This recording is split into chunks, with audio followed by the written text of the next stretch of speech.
Hi everyone, and a massive welcome and massive apologies for being 22 minutes late. My name's Simon Linstead, founder of the InfoSec Live community, just back from a trip to the dentist, which I won't go into detail about, but thank you for being patient for this event. Today, we've got a very, very exciting show with the infamous InfoSec Pat, also known as Patrick Gorman. And for those of you that have missed his awesome tutorials and content on YouTube, make sure you check him out there on @InfoSec Pat. I'll drop that in the link later. But as Director of Offensive Security, he brings over 15 years of experience in the IT field with expertise in team management, network server management, information security, and process compliance.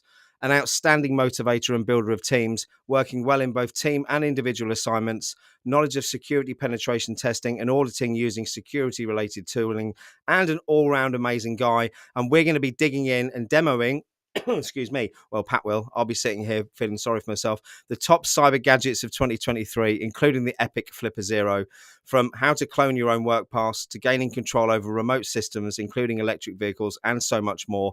But please do remember, this session is for education purposes only. After all, the only way to defend properly is to understand how we get attacked. So without me rambling on any longer today, let's do it. Let's bring him on.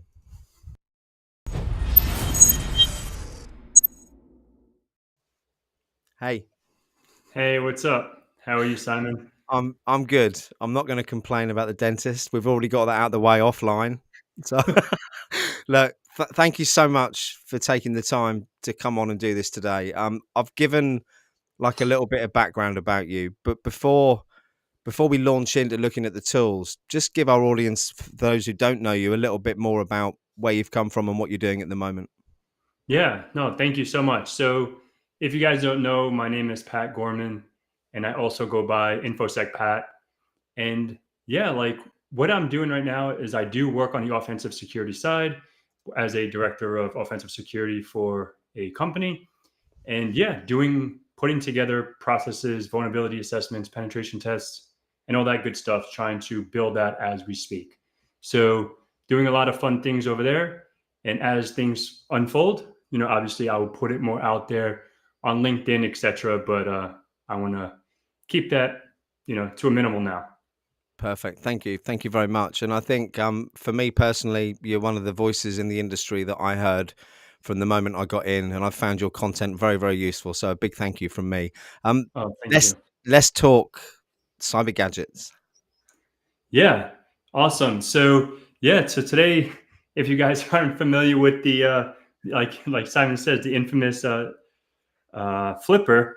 So there's many things you can do with this, right? There's boatloads of stuff you can do, and whatever you want to do with it is up to you, right? What I normally use it for, what I do it, use it like on a daily basis, is like a few. I would say probably name 4 or 5 or something like that. I use it as a universal remote, and I use it as a prank remote, right? So what does that mean? That means I could go to my uncle's house or to my girlfriend's house or my girlfriend's parents' house or whoever's house, and I can just sit in the back and turn the remote off turn the TVs off. And what you can also do with it, which is pretty cool, you can open up garage doors. So in front gates, like here where I'm at, we have like a front gate. So say, for example, you have to talk to the guard. Yeah. No, like if whoever lives there, if they have the remote, you can clone and you can clone it and do your fanciness. Do you And know it what? has, It reminds me, I'm gonna show my age now. When I was a kid, we had remote control watches for TVs. They came out, they were like big things. And I remember sitting in the class at school, would have been my last year at school, one of those lessons you have at the end of term when you're not doing anything and the teacher puts a film on, and just sitting there pausing it and rewinding it for about half an hour before they had a breakdown. So thanks for reminding me of that. yeah, anytime, anytime. Yeah. So also, would I use it? Would I tested it? I don't really use it, but it can be used. I have tried it. You can use it as like obviously the NFC device. You can store your credit card data. So, say for example, obviously, if you have an iPhone, you can use your Apple Wallet, right? But now I can clone my credit card and just pay with this as well. Um, and don't go too crazy into your head. What else you can do with it? I'll keep that up to you. But I use it for that. Um, I mean, oh, while we're on that, mhm. without wanting to encourage people, because that's certainly not what we want to do. But have we seen instances of people using these devices to clone people's cards? Have we seen that happen? Me personally, no, because I try, and this is God honest truth. I try to um, segue my way away from malicious people and Yeah, bad people. But I'm sure if this is in the hands of the wrong person, absolutely, yeah, right? And it's with anything, right? A firearm. I do yeah, carry a firearm in the state of Florida. I'm allowed to carry a firearm, but there's people. Okay, I'm legal to carry a firearm. I can go buy it. But what if my friend's a convicted felon? He can't. yeah, So I can go get one for him, right? Technically, and especially in the state of Florida, we don't have to register it, which is that's a whole nother ball of wax. yeah, But that's why there's a lot of they say South Florida or Florida in general is a crazy, you know, a crazy state along with Texas. But yeah, so obviously, I don't condone any malicious stuff. It's just a fun, cool gadget to play around with to prank your friends. yeah, Do more like prankster stuff. And the last two I was gonna say was what was I gonna say? Oh yeah, you can close like say for example, a lot of stuff is remote now, but say for example, you have to go to an office, right? You can clone your badge and then get into your building, get into your the RFID cloning. And this is the same thing when you're doing physical pen tests, right? So say for example, I'm going to go onto a physical assessment and I have Joe Blow that's smoking a stogie and I'm just next to him, shooting the stuff with him and I have my little flipper out and I can try to clone his badge. And now, or I can tailgate in and just, there's other ways, and that's more physical engagements, right? And the last thing is you can use it as a UTF device, which is MFA, multi-factor yeah. authentication.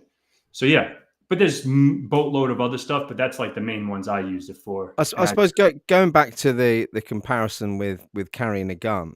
Mhm, I mean, it's very strict in the UK. We live on a shooting estate, so you got shotguns. You're allowed shotguns if they're locked in a cabinet. Same rules as they are as I'm sure in the US. Although what you can argue with a gun is that anyone can pick that up and use it. Is that the mhm. same with the Flipper Zero? How technical do you have to be to make the most of this? Then that's very good question. To be honest, I never played with one. Yes, I would assume I'm semi technical, but before I played with this, and we'll get into a little bit more of my personal stuff if no one really knows me. I'm not very nerdy, but we'll get on to that. So, like this cool little gadget is pretty interesting to me. I never played video games. I'm not into games. I'm not into that world of nerdy stuff. Yeah, If I'm not on my computer, I'm playing hockey or I'm going to the gym. I'm more of a street kid, yeah, not really a nerd. So, what was I say? Yeah. So with this device is pretty easy to use. You just boot it up, and it's literally Google. If you know how to Google, you know, and I set up a few videos on how I set it up. I unboxed it, I set it up, I updated it, and then I flashed it with Unleashed, and that's gonna, unleash some features that it's not stock. It doesn't come stock with it, so it modifies the firmware. okay. What does that allow you to do? Yeah, so obviously open up different frequencies. I haven't really touched it too much. too much of the cool new features, like besides the ones that I've mentioned. But yeah, like I'm sure there's so many other things that we can do with it, but those were the main ones that I wanted to use it for. Cool. But if there's more, soon come, I'll definitely put it out there. But at this moment, that's what I use it for. So is it for you? It's more of a fun gadget to play with than it is a tool for your role in offensive security. Am I right in thinking that? Yeah, yeah. Yeah. Obviously, with all the stuff going remote, everything's remote now. There's not too many physical engagements. No. But absolutely, if I have to go into a physical engagement, this baby's coming with me, right? Yeah. Obviously, when you use this for physical engagements, make sure you have a rules of engagement written. You can't just take this device and start cloning. That is illegal. So you Yeah. have to make sure you have something within scope for your assessment. If it's a physical engagement, you have to make sure you have that, you know, badge cloning or whatever in your rules of engagement. Okay, we've got a question here. Let's bring that up. Mhm. Excuse me. Have you known anyone that bought a knockoff flipper? I didn't even know there was such a thing. I don't I don't know. I went right to shop.flipper online, whatever it was, and I got it there. I know they're always sold out. I don't know if it was I don't know if it was religious, but like God's grace, I wanted this for my birthday. And literally on my birthday, December 12th, that was my birthday. I literally went there, I hit refresh, and it was there. Shop. It didn't say sold out. So, and then I bought it on my birthday. So, Brilliant. I don't know if I just got lucky, and like I said, it was a gift from God or whatever. But you can, if you don't want to wait, and if you really want one, there's, they're like $200, $170, in the States. So you can definitely go on these, other websites that, people buy 5 of them and sell them for like two and a Yeah. quarter, $250 and try to make some money off of it. But if you don't want to spend the extra money, obviously it's a waiting game. But I Yeah. got pretty lucky. So No, that's brilliant and well deserved. I think I've seen a couple of people online saying they're trying to build something similar, but whether there's any knockoffs around, I've got no yeah, idea. so, I'm so sure with everything, someone will come along and start doing cheap knockoff copies of them, like they did with the rubber ducky and all other Hack exactly, Five products. exactly, and that's another thing you can do with this. And I didn't even remember because I have actually a rubber ducky. Because we're going to go through some cool gadgets, right? It's not only about the Yeah. flipper today, but yes, you can actually have this as a bad USB as well. So, and yes, I do have. Let me open this stuff up. I do have, the rubber ducky. I do have a rubber ducky from Hack Five. I've got one here. Look, I've got one here. It's a Yeah, spare one, and if anyone would like it, I think of a very insightful question to ask Pat, and I'll give it away to the best question on the stream today because I'm definitely not a techie. I've tried to use it. The closest I got to getting a script to work is on a live stream with Clint the other day where we asked ChatGPT to create us a rubber ducky script, which apparently worked. So if anyone's interested in winning that, drop a good question in and I'll pick one out at the end. awesome, awesome. Yeah, so some other stuff that I enjoy doing is Wi-Fi pen testing and Wi-Fi hacking and Wi-Fi stuff. So you guys probably, I see some stuff in the chat like Hack Five. So Hack Five has this little Wi-Fi Pineapple Pineapple. Nano.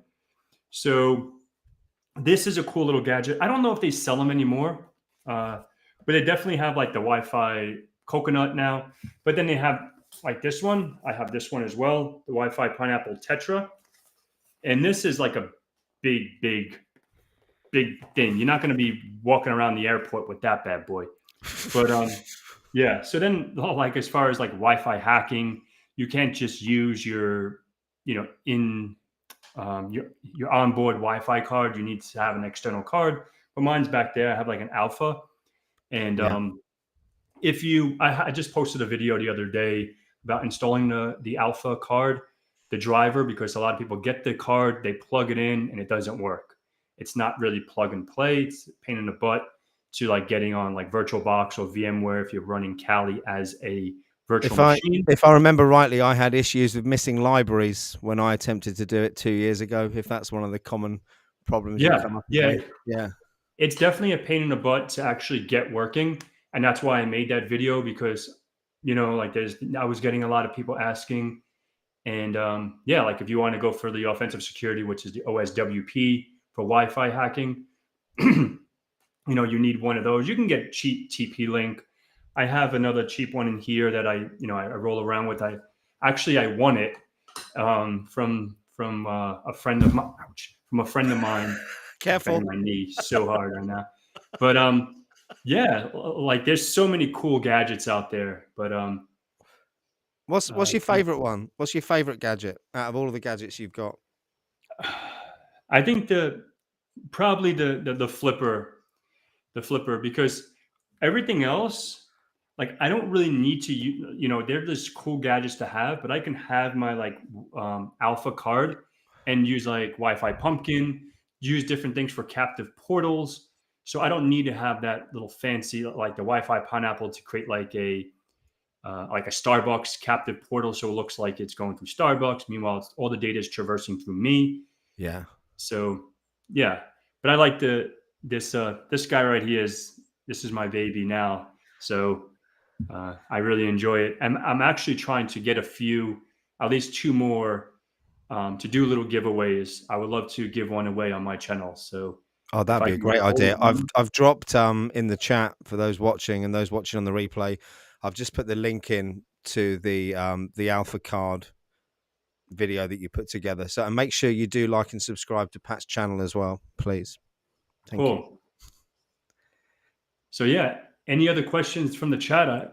I know that I can see some. Can we make a list of all the gadgets Pat is presenting?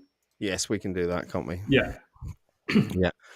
Okay. I think And I'll send you links of everything. I can send it to Simon, and Simon can put it onto brilliant. the description. So Yeah, absolutely.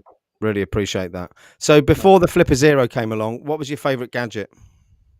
Probably before that, probably the Wi-Fi pineapple. Yeah. That was And my, and is that something hang. you've used? Is that something you've used for work as well? Yes. Yeah. Yeah.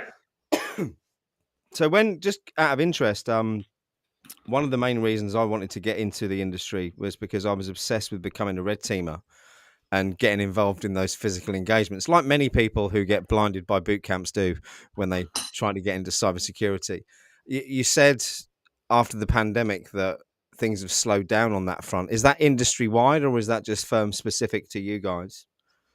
No, that was during the pandemic. Yeah, that was firm specific for where I was working at that time, and that's when I got furloughed. So when I got furloughed, yeah, like that's when I started teaching, and then I got with Next Gen T, and then that's when I started doing some consulting as well. So that's when all that stuff occurred. But what got you into the industry? Where'd the passion come from? Oh, love that question.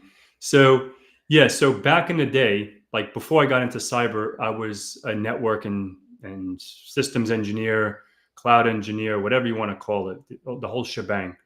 So I'm a big sneakerhead. I'll try to make this as short as possible because I probably said this story 50 million times, but I'm a big sneakerhead, right? I have a lot of sneakers. So what I used to do is buy sneakers, for an example, like Jordans or Yeah, Yeezys or whatever, and buy them for $200 whenever they come out. And then I would sit on them, meaning I would hold on to them for a month or so and then sell them on eBay back then. Now there's StockX, there's other sites that we can sell on, but back then I was doing it on eBay. So now eBay is with everything, right? It's not only with PayPal. yeah. So before you had to have a PayPal account in order to have an eBay. So my eBay got hacked. The Nigerian prince, I clicked on their link, I logged in and I got phished. And I didn't know what that was. I knew security was a thing because, endpoint protection, Yeah. a firewall and all that stuff, but I didn't really know how to, if I look at a phishing link, how to hover over a link, make sure it's legit. I didn't know any of that stuff, right? So yeah, that's what happened. And I was still in undergrad doing my degree. So I went back to, and I didn't know it was called cybersecurity. I didn't know whatever it was called back then. I went to my counselor and I said, this is what happened to me. I want to learn how they did that and I want to learn how to do that. And yeah, so they had like an information systems security degree. when I was going to what's called ITT Technical Institute. There's no more ITT Tech. They went out of business. But and then yeah, so then that's when I got into the industry. Then as I went on, I went to get my master's degree in cybersecurity and assurance, and that's when I started getting like CEH, CHFI, LPT, some of the certifications under my belt that I have from, from hacking or offensive security and even forensics. What's the favorite part? What's your favorite part of your job? Helping people. Because it's not only about hacking, right? It's not only about, oh, I'm this hardcore guy, because I'm not. There's way better people out there than me. And I'm not, I'm the first one to admit that. But it's the satisfaction of, for an example, and this is a real thing. This is real. This happened this week. The customer, right? One of our clients had an issue getting into their CMS, and their CMS application is running. I'm gonna leave their Yeah, everything yeah, out, of course. but their marketing, the digital marketing company that was managing it, they fired I think a month ago, right? And now the marketing company whacked access from the company. That makes sense. I'm Yeah, trying to. it does. So, you know, Patrick's company has Simon's managing me. I fire Simon. Now I try to log into my CMS application. I can't because Simon whacked me, right? Or took me out. So now they come to us, right, and say, what can we do? Obviously, first thing we can do is obviously do the right thing, right? Let's try to contact the marketing company again, maybe with an attorney, because usually if you get an email from an attorney, Yeah, there's you fire act. under your butt. You're like, oh snap! All right, here's your Yeah, credentials. Don't come at me, son. So that's what we're trying to do. And if the next thing, and this goes back to helping people, right? So the next thing, obviously, then we would have to try to find the credentials, do some OSINT. Okay, like what is the naming convention of XYZ marketing company, and this is all good stuff. Like you can look at whatever TCM security has an OSINT yeah, thing. There's a whole bunch of tools out there and a whole bunch of courses out there that they teach you these techniques. So if you're interested in that, there's plenty out there. So yeah, so that's pretty much my favorite part of what I do, and just identifying and helping companies, stay one step ahead of the game, because it is a cat and mouse game at the end of the day. absolutely. Have you seen with, I suppose, more media attention around cyber attacks recently? Have you seen a big increase in customers trying to take this more seriously, or do you still think the industry's lagging behind? No, absolutely. I think since the pandemic, people are tying their boots, not really Yeah, reactive. They're trying to be proactive now because of all the ransomware, all the scamming, all these folks trying just to survive, and the way they're trying to survive is scamming people. yeah, And absolutely, like putting countermeasures in place, like Recorded Future, Armis. There's a whole bunch of other tools out there to do like dark web monitoring, a whole bunch of other stuff. But yeah, to answer your question, I think people are taking it a little more serious now, especially, a couple of years ago, maybe to have cybersecurity insurance, you never needed really a pen test. You can just pretty much sign off this little it's set, insurance like a form. self checklist. Yeah, Exactly. Now yeah, you need proof. Okay, I have backups. Where's those backups going to? Who's housing those backups? Oh, Iron Mountain. Where's this? You need really proof, not, oh, Simon says he does pen test. Okay, cool. Like, let's yeah. see your report. Let's Not good see, enough anymore. especially if you need to be, regulated like HIPAA, PCI DSS, stuff like that. You definitely need something in place. Okay. I know this is meant to be about gadgets, but No, I'm you going to can talk call. about anything. I think the gadget Well, part is I'm going to call this a gadget because for me and for what I've seen with my limited knowledge over the past few weeks, I think this could be a game changer in all sorts of areas. But you did a live stream on it, I think, last week. I was on a stream with Clint this week talking about it, and I'm talking about ChatGPT. mhm. And I'd like to bring that that elephant into the room, especially around offensive security and in the hands of malicious actors, how dangerous that can be. You've had to play around with it. What's your thoughts on what's coming next with that? I love it. I love it. Going back to what you said, right? I think the flipper uses the Golang, right? I think Yeah, you write in Golang, and I'm not a programmer. I don't do programming.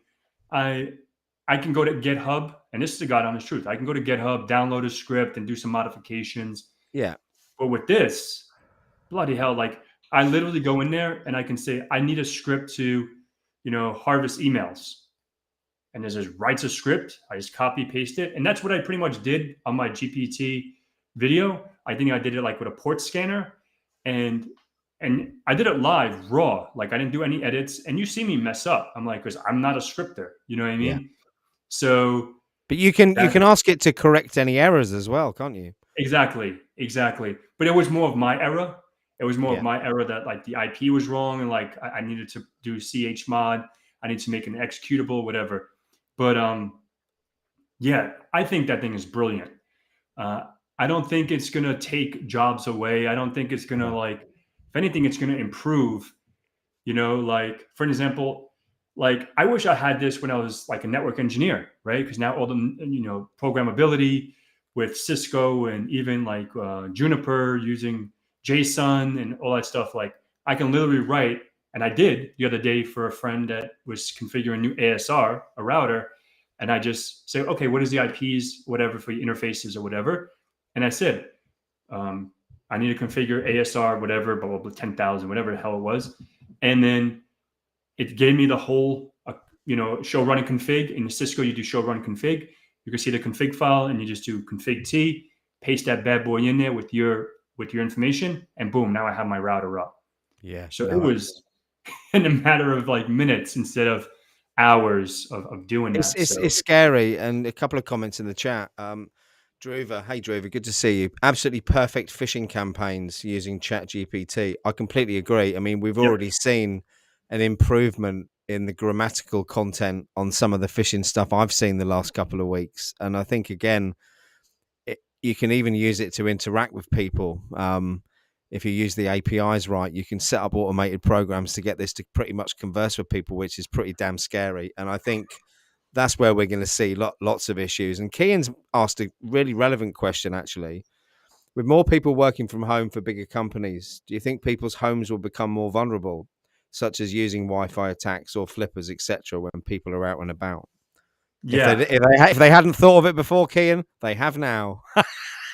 Yeah. So yeah, there's as far as Wi-Fi and all that stuff, because there's like Shodan, there's there's a lot of there's a site that you can go on and look at all the access points and you can hone in on them.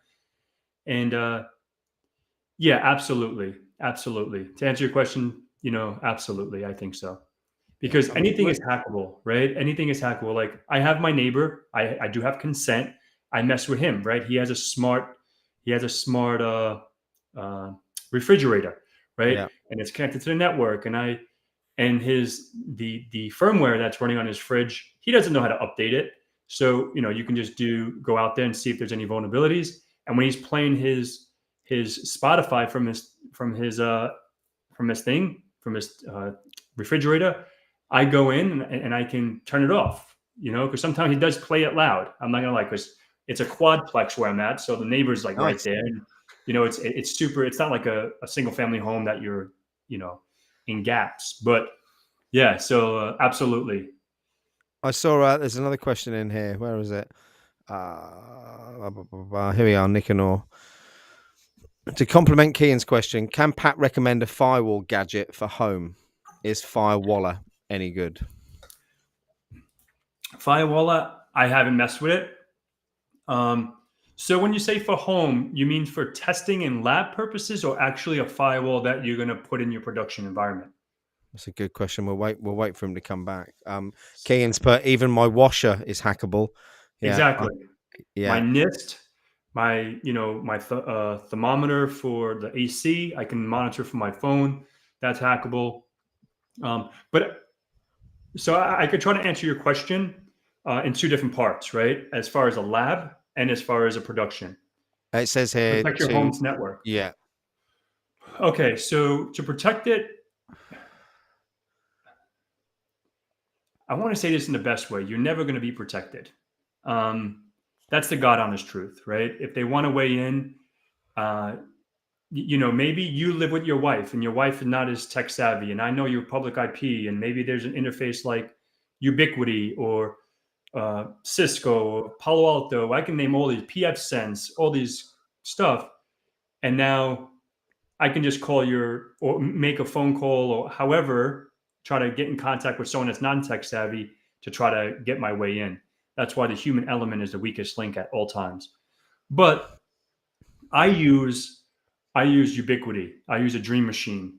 I enjoy it, and then I use a Pi-hole to do a lot of stuff for my DNS, and then I use a content filter for like because I do have a daughter. So like say if she doesn't go onto some crazy sites. So I have multiple stuff, and it's over there. It's in my rack Yeah. down there. So I do have multiple stuff that's filtering my network. I have multiple layers of security, but it's not to keep the hackers out. It's more to keep my daughter safe from Yeah. going from inside my network out instead of I'm not worried about people coming in because what are you going to get? I'd like to talk to you about that more offline. I mean, I've got 6 children, and my 6-year-old daughter at the moment has now become a big fan of YouTube, and she's got like Yep. a kids YouTube Hmm. app on her iPad. But I wouldn't mind a chat with you about making sure that was safe for her, because it does worry the life out of me sometimes. Yeah, because all it takes is one click on a different thing, and she's seeing something that a 6-year-old Yeah, shouldn't and see. and I can relate that to my now 17-year-old and my 14-year-old. When my 17-year-old was 9, he used to play Clash of Clans a lot, and this is before I got into security. So his iPhone was linked to his dad's Apple account. You can see where this is going. One day he told me that he'd miraculously found a hack where he could get all these gems for free. Right? Yeah, £1,245 is how much he spent on gems. Right, in 2 days on Clash of Clans. Fast forward 4 years, my now 14-year-old was playing. What's the game all the kids played? Fortnite. Fortnite. Okay. I had at the time, my business credit card linked to my Apple devices, which, if I'm honest, I didn't really check because we had multiple staff. We had stuff going in and out all the time. So I wasn't keeping an eye on it. All of a Hmm. sudden, I heard the boys arguing in the room, and his older brother was saying, "But how did you get all those skins, Jude? How did you get all those skins?" He's like, "Shh," like this. So I went in, another 940 quid on skins. So I've learnt my lesson on sharing credentials the hard way, Pat. Yeah. Exactly. Like my daughter has her own, you know, YouTube account with kids only. I do monitor it, but yeah, it's scary. It's definitely scary. It is But scary. yeah, I see Andrew Bunch. Thanks for dropping in, Andrew. He mentioned when we were talking about protecting your home network, the fact that you can get a free version of Nessus, I believe, can't you? yeah. You So can run Nessus on your network. community, I think you can run up to 20 nodes Yeah, if I'm correct. On the last time I checked, and yeah, and you can also run OpenVAS, yeah, Open Vulnerability Assessment Scanner. So that's free 99. I think I have a few videos on my channel as well to install that. And it is a little more complicated to install if you're more of a Windows user. If you're more of yeah, a Windows user, just download Nessus, you get a little code, and you just pretty much, it's very simple. You just create a new scan, put the IPs, that you want to scan that's on your network and let it do its thing. yeah. I So, played around with them quite a lot when I was studying for my OSCP, OpenVAS, Burp Suite. I used to yeah. and Nessus playing around and trying to get used to them. But I spent most of my time trying to identify where that one error was in my lines of code that I could never find. I think Yeah. that's how Yeah. I If spent anyone all has that. questions about certs, we can move into that because I have a lot of Well, I'll tell you oh, what I'd like to ask you. I want to get back into studying again from a mhm. offensive security point of view, not to pass exams or get a job, just to help with my knowledge and the discussions I have with people in the industry. And I want to do that by obviously setting up an environment at home first where I can start practicing. So in my instance, I've got for everyday use and for the studio, I've got a MacBook Pro that I use for work. Other than that, I haven't got a spare computer. So, what should my first steps be in trying to put something together to start practicing again? And can I have, second question, an instance of Kali on my MacBook? Because I've only ever had it on a Windows device before. Yes, absolutely. So you can download VMware Fusion on Mac. I'm not a Mac user. Actually, I have Mac running. I don't know if you guys seen that video. I'm running. I'm too cheap and too poor to afford a That's Mac. not true. I don't No, believe that. no, I'm just kidding. But I have a Mac. I have Mac running in VMware. So if you want to, if you're cheap like me and you don't want to go buy a Mac, you can go watch one of my videos to how to And you said download that. for the Mac it was VMware Fusion. VMware Fusion and VirtualBox. I believe VirtualBox has a instance for Mac, and Okay. VirtualBox is $399, and I think VMware Fusion is like $100 if I'm not Okay. mistaken. But I don't know. I Okay. never. I I'll have know a look. VMware Workstation Pro is like $200 for their license. It's well worth it. You know, I like VMware Workstation better for my personal things, but when I'm doing my like labs or my demonstrations, I'll rather use VirtualBox because it's free and Yeah. people can afford free, right? Yeah, it So, was VirtualBox is the one I used to use before for Windows for my yep, my Kali instances. And yep. I've just to address is it Kian in there? Kian in the chat. He's got a gravity towards physical hardware more than software for his home lab because of the lights and the fact he can stroke it. I get that, and in fact, my 17-year-old and I 18 months ago started to build a mining rig. So I have Mhm. got a rack in there and some bits, but I'm missing like 8 graphics cards. So I ran out of money, is what happened at that point. Yeah, And and they're like now it's just not worth mining $2,000 crypto. for one of those. So maybe I could repurpose some of that kit from my teenage son's bedroom and use that as a lab.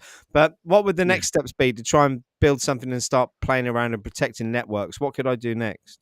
Yeah, so I think if you want to stick with the hardware you have, you know, download VMware or VirtualBox. I know people say VirtualBox doesn't work well. Obviously, if you're trying, it all depends on what your end goal is. If your end goal is just to get Kali Linux up, you know, do some of these stuff. Maybe download a vulnerable machine from like VulnHub and just learn how to do like your Nmap scanning again, how to do some exploitation and enumeration, etc. Yeah, do that.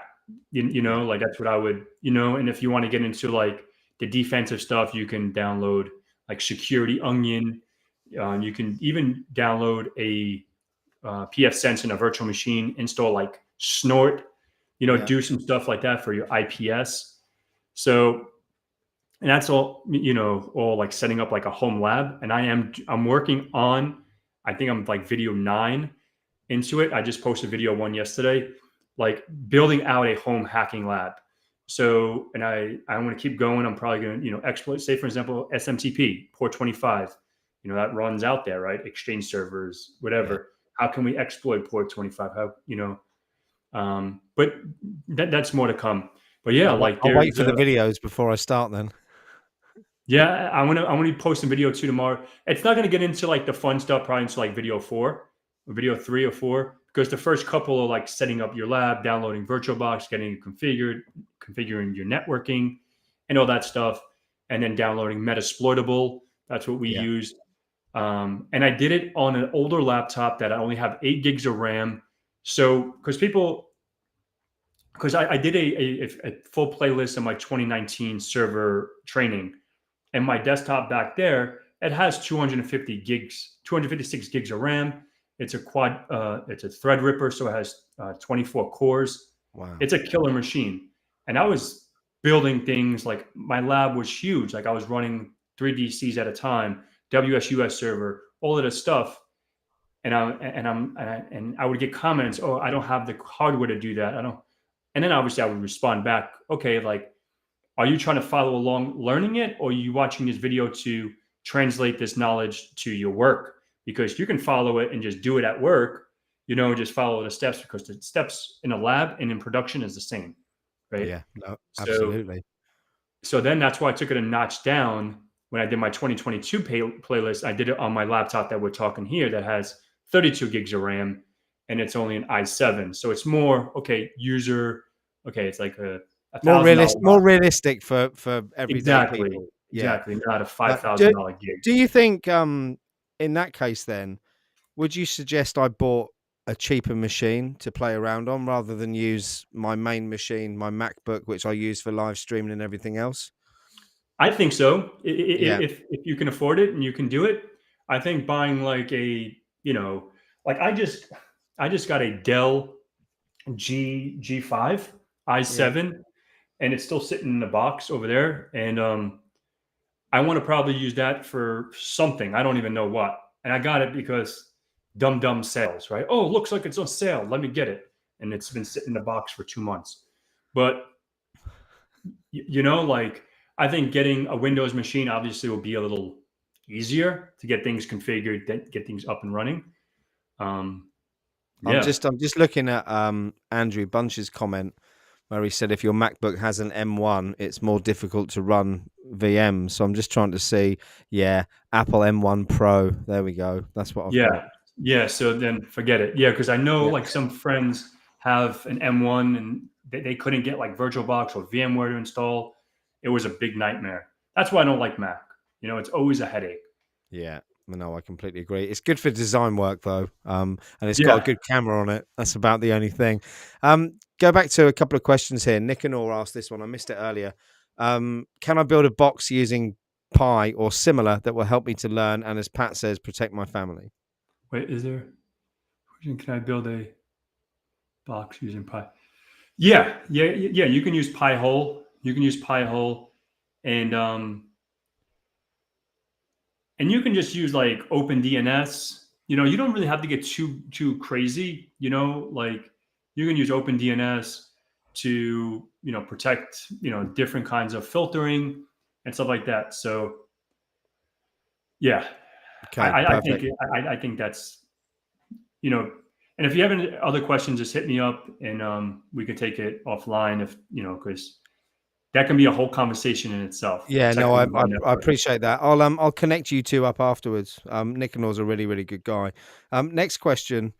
Do you think building an AI that runs along with firewalls, that learns from a unified APT malware signature database, is useful or way too ambitious? God, I love you, Druva. What a great question. Nothing's too ambitious, my No, I friend. don't think anything's Nothing. too ambitious either. Um, yeah, I think that'll be pretty clever. Once you get it, send it over. I'll check it out. Yeah. There we That's go. Excellent. Yeah, I'm impressed with that question. Hey, Kev, great to see you in here. oh hey, Druva what's has up, also Kevin? said Driv also said, I would say like a set of these ultra small form factor mini PCs would also be great for home labs, including portability. What does he mean by that? Yeah, so they have like little nooks, like Dell nooks, and I like those. Actually, I set up like a VMware cluster with them, and you can I think put into like I think 128 gigs of RAM. And I had three of them, like ESXi 1, 2, and 3, when I was really like when I was doing my VCP certification, which is the VMware Certified Professional. I was really, deep into that VMware and hypervisor world. But now I just have a VMware server back there that runs my Active Directory. But yeah, it and you can do that as well. Um, they're they're good also for like for example if you have a pen set, but we send out a laptop. So like say for example we have an internal assessment and we have we can install a team viewer, send out a laptop to a client, they hook it up, they get it on their network, we team viewer into there, we boot up our Kali VM, and then we go to town. So everything has multi-purpose, right? No, absolutely. Keane's just mentioned here Raspberry Pis are so expensive due to stock limitations at the moment. I know that from trying to get one for my son recently. Annoyingly, I gave one away about 6 months ago, and now I can't get hold of one. He says get NUCs or thin clients. Can you Yeah. explain what those? Can you explain those to me? Yeah, so a Nook, that's what the Nooks are. And you Yeah. see the Nooks. So they're little form factors, like you were saying. And a thin client, we also call them toasters, right? So when I used to use thin clients, we used to use it as VM. Like we have VMware.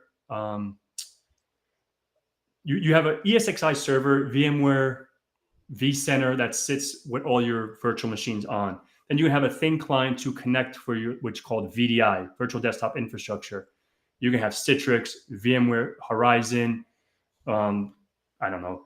I think Microsoft has like their whatever their version of their hype app V or whatever. And so a little computer, like literally like I don't Yeah, know. that's Druva said next gen unit of computing or something along those lines. Lol. Intel marketing. Love it. Yeah, exactly. That's exactly what it is. And after after this, I can definitely show you. I can send you some links to some thin clients and Yeah, and Kev just said thin client more for Citrix or other products. yeah. So yeah, I have a thin client somewhere that I used to use for my VDI setup to test PC over IP. So you can run that protocol to connect to any kind of. But now with laptops so cheap, and you can have your laptop, and all you have to do is install an icon, double click on it, install or input your server information, and connect to your VDI like that. So Okay. Right. Last shout then. We've got 5 minutes left. And for anyone who joined late, I've got a rubber ducky here that I'm far too untechnical to ever use. So I'm going to give it away to the best question in this stream. You've got 5 minutes left to get another question in to be considered. There is a clear winner at the moment, I think, in my mind anyway. I'm meant to be randomly selecting it, but I'm a little bit biased with one of them because it was quite a good idea and a question all rolled in one. So I it's think good you'll on know your who you Mac are. for now. Yeah, but if anyone else can think about it and drop a question in the next 4 or 5 minutes, then you might get a chance. Who's currently the top, Druva? You're not very good at OSINT, are you? Because if you'd have listened to what I just said, you probably would have worked it out. It was you. Look, so last 5 minutes then, Pat. For someone like me, not someone like me, I'm a really bad example. For someone who's breaking into the industry and wants to get their hands on some cyber gadgets, what would you recommend their shopping list should be? Realistically, because like we were talking about, I would say the Raspberry Pi would be one. My daughter stepped on mine actually. I was setting it up, and she walked in this little office, and she stepped on it. It was like a year ago, so I haven't really bought one since. But like a Raspberry Pi, I would think would be an awesome gadget. Obviously, the flipper, if you can find one, um, and it all depends. I think like there's like this hacker kit 101. I have this, and I have um, a little gadget in there. You can create it yourself, and you just install Go. It runs on Go language as well, Golang, and you just program it, and you go on your merry way. But And what can you do with that? and you can do like rubber ducky type stuff. It has a Yeah. USB, Okay. and that's like the rigged up one. You know what I mean? Yeah. Not the $60 USB that we have, right? It's or whatever. I don't know how much they are now. I got mine, and as you've seen it, it's still sitting in the bag. Um, I haven't used Well, it. mine's got out of the bag, been plugged in twice, and then put back on the side, and that's why I'm giving it away because I'm never going to use it, and it might come in useful to someone. So, yeah, I think that's a good shout. Okay, Yeah, last question for me. yeah, What is your advice to anyone looking to get into offensive security? that's a good one. So my advice is to never stop learning, right? And there's a whole bunch of videos out there like how to get into offensive security, and there's no right or wrong path, right? Like I watched Heath Adams, I watched Kevin, I watch, a whole bunch of people saying their perspective, right? You can't skip the help desk, or you can skip the help desk, or this because you know the president was this look, and this is why they got into their presidency or whatever. Like everyone, I think realistically, everyone can only speak on their perspective, Yeah, on their path. How can I tell you what to do and what not to do when I don't know you? Right. completely agree. So like the way I did it is the traditional way, right? Worked at a help desk, did your bench work, installed hard drives, installed RAM, and then moved into. I never actually did help desk. Really, really like I did it a little bit for like maybe 2 months. I hated to be on the phone, I don't like to talk to people on the phone and like dealing with those kind of issues. Like I can't print. Okay, go to Geek Squad. I don't want to deal with you. You know what I mean? That's me, right? Like that's just me. I'm honest. Like I'd rather like deal with real issues, right? Yeah. Like okay, a network down. Like deal with the system, not people. In the sense of like, in the IT when I first started coming up, and then obviously perspectives have changed, right? Because now I enjoy helping people, but this was back almost 20 years ago, right? 18 years ago now. So I didn't enjoy that kind of work. And then once I got into, so then move into like maybe systems networking, because yes, you can skip those technically and understand the fundamentals. Like Heath made a good point, right? If I'm making $100,000 today as a banker, I can't afford to go to $50,000 or $40,000 to become an entry level IT, right? No. That's especially in today's world. God only knows if you're going to have a job tomorrow, right? So I understand so what he's saying, or what that message is trying to deliver is like, okay, let me stick with my $100,000 job and let me learn the fundamentals, and let's still gather that skill, but not leave my job to go work to earn that skill, because there's so much free resources out there. Why Yeah. not utilize those resources until you have that fundamental knowledge? And then once you have that fundamental knowledge, and we're scanning port, 389 for I LDAP. think, do you know what? Again, for someone like myself who tried to break in without, I had no social media accounts. I knew absolutely nothing about the industry. I had no contacts in the industry. I hadn't gone on LinkedIn. Uh, I found a website called Cyberary, which told me I could be a penetration tester.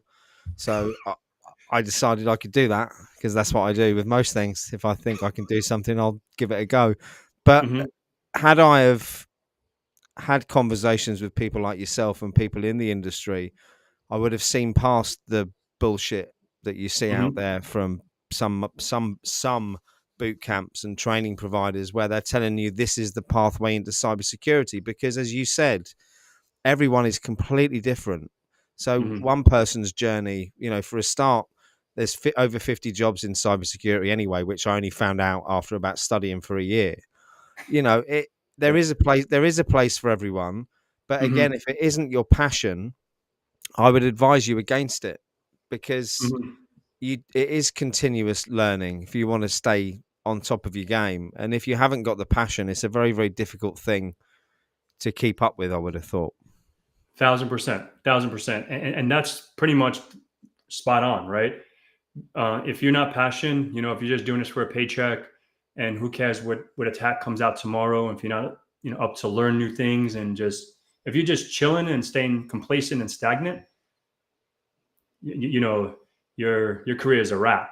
You know what I Yeah. mean? Like that's it. You're done. Well, it's like with ChatGPT now. All of a sudden, no matter what job you're in, especially if you're in sales and marketing, you need to start learning it fast, Yeah. or you're gonna It's, you're gonna be really, really left behind. yeah. I I, love the I love it. question. I love the question from Nicanor in there. Are there any meetups for cyber Jews? I hope you're laying that up to me, because I've got all these events coming up. And if you are, Nicanor, I thank you. But yes, there are. Funny you should ask. We've got Cambridge on the 23rd of February. I'm then coming to the US, Atlanta on the 30th of March, Tampa Bay 31st of March, potentially Washington on the 1st or 2nd of April, but I'm going to confirm that one.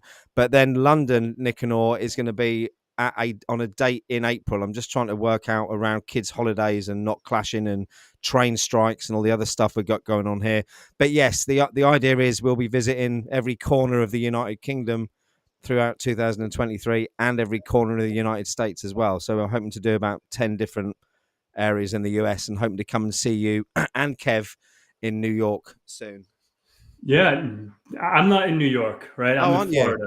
Oh, Yeah, I'm okay. in Well, I Florida. can see I'm you in from New York, March. but I'm not. Of I course don't you live in are. New York. It's the accent, isn't it? It's the accent that gave it Yeah, I away. guess my accent's still strong. So But yeah, are you far from Tampa Bay? like 4 hours. Like four Okay. hours. So Yeah. that's like the other side of the country where I live. So I'm on the east coast of Florida, like Tampa's on Yeah. the west coast. So Okay, got you. it's But no, thank you, Drew. I count you in for London. That's brilliant. And I think at the end, I have got two of these little babies here, rubber duckies. And Kian, you're right. I did promise I'd send you one. So Kian, send me your address again. Druva, send me your address and I'll get them sent out in the post to you on Monday. Any last questions before we wrap things up and I go and eat my fish and chips that my wife's just turned up with downstairs? I just heard her come in. Awesome. No, oh, Kev said that you left New York because he's there. So Yeah. And funny enough, like he you lives, I did. think he lives near my brother. Does I he? don't know. Yeah, yeah, they live very close, I think. But It's a small world. But look, Pat, thank you yeah, so much for coming on. It's been an yeah, thank absolute you. pleasure. And I look forward to hopefully doing some more collaborating in the future. If you Like, haven't checked out his channel and joined at InfoSec Pat on YouTube, make sure you do. Keep an eye out for him on LinkedIn as well. And from me, if you're in the InfoSec Live community, tomorrow at 3 p.m. Eastern Time, 8 p.m. UK time, we've got a Meet the Members event where myself and hopefully a few of the other community members will be for a bit of networking and collaborating. So if you're up for it, come along and join us tomorrow. If not, back in the studio next week. Can't remember with who because I'm just back from the dentist. So keep an eye on LinkedIn and see you all soon. awesome. Take care, folks. Cheers, So Pat. long. Take care. Bye. Take care.